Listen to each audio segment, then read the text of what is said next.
Men davlatim ravnaqi uchun ro'yxatdan o'tdim. Sizchi? Farzandlarim kelajagi uchun ro'yxatdan o'tdim. Sizchi? Xalqimiz kelajagi uchun ro'yxatdan o'tdim. Sizchi? O'zbekiston kelajagi uchun ro'yxatdan o'tdim. Sizchi?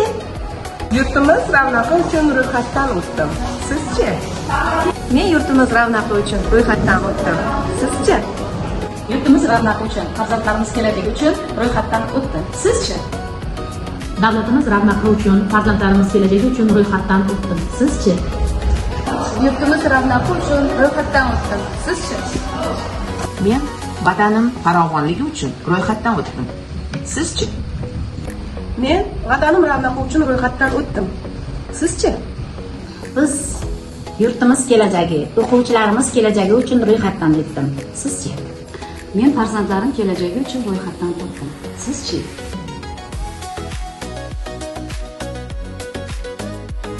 O'zbekiston Respublikasi Prezidentining 173-farmoyishiga muvofiq aholini qayta ro'yxatdan o'tkazish ishlari amalga oshirilmoqda.